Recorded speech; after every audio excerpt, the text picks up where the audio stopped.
Good afternoon, CFM. Welcome to your Friday workout. We're going to do a proper bench press and flex Friday finisher today. So let's begin with 3 minutes of your choice warm-up pace cardio. Then we'll get a couple rounds through these Samson lunges. So stretch out the shoulders, stretch out the hips.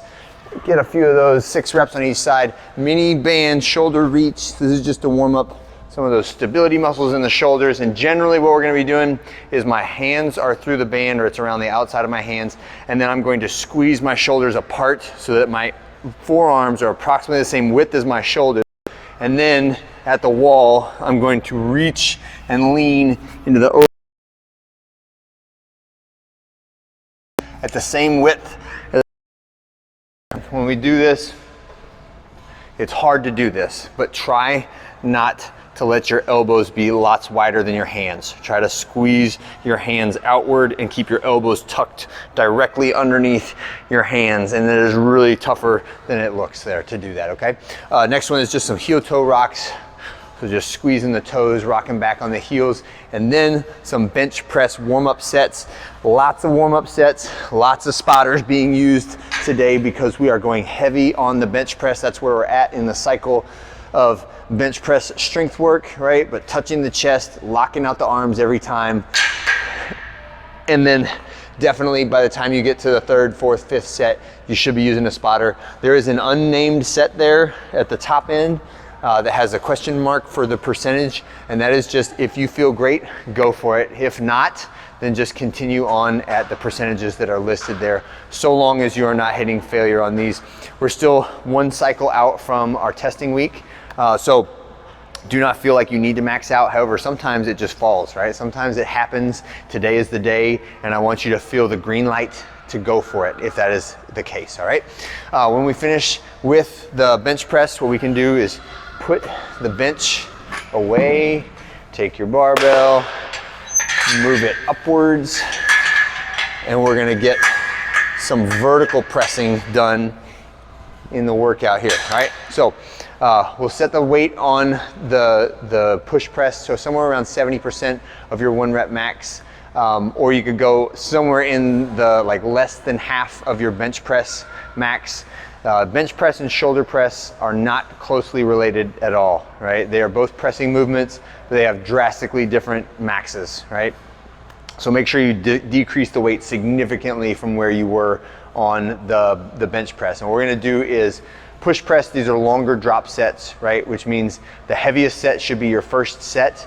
And then after that, I want you to decrease by 10%. After that, decrease by another 10%. So somewhere in the 1 to 3 cycles. 3 cycles through would be pretty aggressive, I would say. And I believe we've done a similar sequence to this before, and it was like we did 3 cycles through the push press and then stopped. Right, so you got 2 cycles through all of the accessory work and the hypertrophy work for the arms and shoulders, but you got 3 sets of push presses in, right? I would like to see 2 drops, essentially, but push press, I take the bar from the rack, take my step back, everything braced and tight, completely vertical dip, drive, press, dip, drive, press, and on this movement, I am not pushing myself down. It is a single dip and a single drive of the hips, and my legs stay locked out once the hips extend, all right? Back in the rack, rest a little bit, and then we're going to ring rows, right? When we do ring rows, you can make these as hard or as easy as you want to, but ring rows, again, max good reps. So if you start doing this thing where you're like doing a big hip, a big whippy hip, oops, sorry, that was loud. That's past the point of good reps. So just think as many good reps as I can get on that ring row, and then rest a little bit. The rest of this stuff is accessory work. Should have kept my bench out because we need it for dumbbell pullovers. A lot of these things are dumbbell exercises. The dumbbell pullover, you guys should know by now, this is my favorite shoulder accessory exercise. All the way overhead with my elbows straight and then pull back over the middle of my body. Feel free to go relatively heavy on these if you want to. And then the rest of these are just band or dumbbell bicep curl, shoulder raise circuit, band tricep extension, right? So The weight is gonna be light because I want you to get 25 reps without stopping, right? So no drop set on this today, so pick a weight that feels easy in the beginning. By the time you hit 16, 17, 18, it should be pretty tough, and it should be a real struggle for you to get to 25 reps, right? The next one is the shoulder raise circuit. So we're going out to the front for 8, then out to the side for 8, and then pulling apart for 8. Right, that is our shoulder raise circuit, 1, 2, 3 directions. The next one is tricep extension, and again, 25 reps. So the weight or the resistance may feel easy in the beginning, but I want you to build up some real fatigue in the shoulders and the arms by the time you get to 25. And then the last one is a half kneeling dumbbell press. So now I've got a pair of dumbbells, and I'm going from the ground in this half kneeling position. I'm sorry, it's 12 reps, right? On each arm, right? And that's it, okay? That's our sequence. If you go light, maybe you get all 3. If you go heavier and you're more challenging, you're gonna need more rest in between exercises, and that's okay too.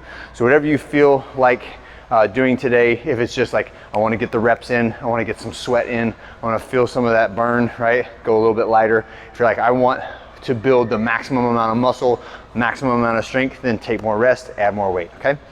That's it for this Friday. Enjoy. I'll see you guys on Saturday.